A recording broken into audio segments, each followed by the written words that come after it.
સમગ્ર દેશ દુનિયામાં પુનર્જન્મની વાતોના અનેક કિસ્સાઓ તો સાંભળ્યા છે, ત્યારે બનાસકાંઠામાંથી આવો જ એક કિસ્સો સામે આવ્યો છે, જેમાં એક બાળકી પોતાના પુનર્જન્મનો હોવાનો જે ઉલ્લેખ કરી રહી છે। ત્યારે કોણ છે આ બાળકી જેનો પુનર્જન્મ થયો છે, આવો જોઈએ ખાસ રિપોર્ટમાં।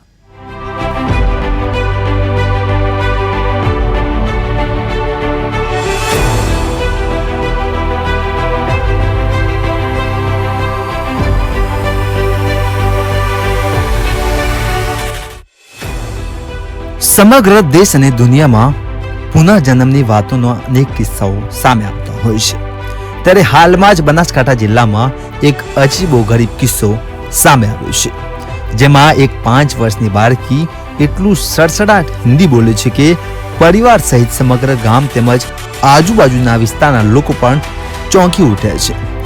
સાથે જ આ બાળકી દાવો કરી રહી છે કે તેનો પુનઃજન્મ છે અને તે 24 વર્ષ પહેલા અંજારમાં રહેતી હતી, જ્યાં ભૂકંપમાં તેનું અને તેના પરિવારનું મોત નીપજ્યું હતું। 2001માં કચ્છમાં ભૂકંપ આવવાના કારણે ગુજરાત સહિત સમગ્ર દેશને હચમચાવી નાખ્યો હતો, જેમાં ભૂકંપના કારણે કેટલાય લોકોના જીવ ગયા હતા, કેટલાક લોકો પરિવાર વિહોણા થઈ ગયા હતા અને આજે 24 વર્ષ વીતી ગયા છે। કદાચ કોઈને આ ભૂકંપ યાદ આવતો હશે, પરંતુ બનાસકાંઠા જિલ્લાના ખસા ગામની 5 વર્ષની બાળકીનો વિડીયો હાલ સોશિયલ મીડિયામાં વાયરલ થઈ રહ્યો છે। વાયરલ થતા 24 વર્ષ પહેલા કચ્છમાં આવેલા ભૂકંપની યાદો તાજી કરી નાખી છે। તે દીકરી દાવો કરી રહી છે કે આ મારો પુનઃજન્મ છે। પહેલો જન્મ કચ્છ જિલ્લાના અંજાર ખાતે થયો હતો અને ભૂકંપમાં તેના ભાઈ બહેન માતા પિતાના मौत पहुंचा था। ओके बेटा, क्या नाम? मेरा नाम तो अभी तक शाहिद है। और पहले तू कहाँ थी? पहले अंजार में थी। अंजार में क्या नाम था तेरा? अंजार में पिंजल नाम था। पिंजल नाम था। तब वहाँ तुम क्या करती? वहाँ खेलते, केक बनाते। ठीक है। मम्मी पापा क्या करते थे? वो तो नहीं पता। उधर क्या नौकरी करते थे मम्मी पता? Mummy papa? पापा तो ऐसे नौकरी करते थे, केक बनाने की। केक बनाने की। और क्या हुआ था तेरे साथ उधर? वहाँ मैं मर गई थी। कैसे मरी थी? मेरे ऊपर एक बड़ा सा ढाबा गिरा था। ढाबा कैसे गिरा था? धरती कम हुआ था। धरती कब हुआ था? कब हुआ था? 2 साल में। उस साल में। और मम्मी पापा भी साथ में उस टाइम मर गए थे? नहीं, तो उस टाइम खाली मैं ही मरी थी। तो मम्मी पापा किधर थे तब? तब वो तो अपना काम कर रहे थे। काम कर रहे थे, तू घर पे थी? हाँ। तब तू कितने साल की थी उधर? तभी तो इतने साल की थी। इतने साल की थी? छोटी थी बड़ी? बड़ी थी या छोटी? थोड़ी बड़ी हुई थी। थोड़ी बड़ी हुई थी। और पढ़ने जाती थी? हाँ, बाल मंदिर में जाती। बाल मंदिर में जाती थी। सही सही। और क्या बोलता हूँ, उधर तेरा मम्मी पापा का नाम क्या था? वो नहीं पता। नहीं पता। बराबर। तो अभी इधर आई है, दूसरा क्या मालूम है तेरे को जन्म का? दूसरा कुछ नहीं मालूम।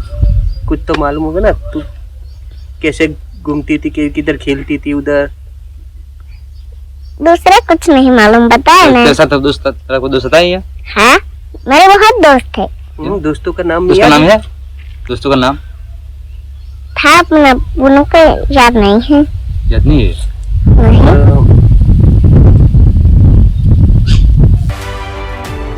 ખસા ગામના વાલજીભાઈ પટેલના ખેતરમાં ભાગિયા તરીકે કામ કરતા ગામના જેતાજી ઠાકોરના સંતાનમાં એક દીકરો અને 2 દીકરીઓ છે, જેમાં સૌથી નાની 5 વર્ષની બાળકી દક્ષા બોલતા શીખી ત્યારથી જ હિન્દીમાં બોલવા લાગી હતી।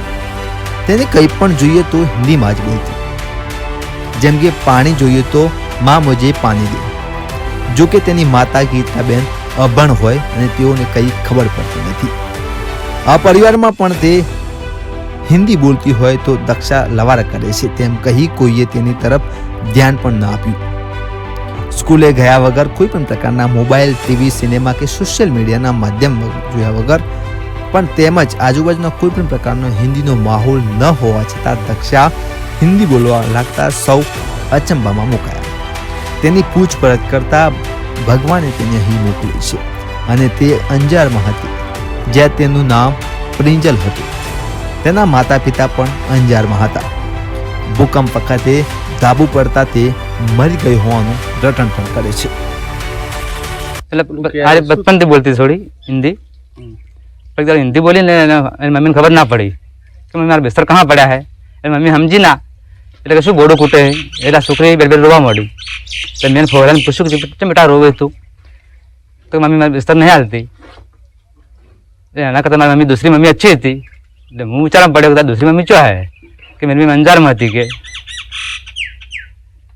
એટલે બધું પૂછ્યું મેં એને. મારી દૂસરી મમ્મી હતી, દૂસરા મારા પપ્પા હતા, મારું આવું ઘર હતું.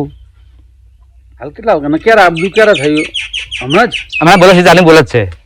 બરાબર. કેટલા વર્ષ? લગભગ અને 6-12 જલમ છે આનો તારીખ. બરાબર. એટલે 5મું રનિંગ છે આનું કોણ. અને અંજાર વાળું બધું ક્યારે કીધું હમણાં? ના એટલે વાત કરતી વહેલી અમારે મને બકે આવ્યા છોડી. બરાબર. એટલે જે બહારની વસ્તી આપણે મળવા આવતી હતી ને એટલે છોડી ખબર આ કિસ્સો હકીકતમાં શું સાચો ખોટો આપણે ખબર નહીં કે પછી ભાઈ પત્રકાર મળ્યો જયેશભાઈ નામ છે. તમને શું લાગે છે આ છોકરી હિન્દી બોલે છે? શું માનો છો તમે?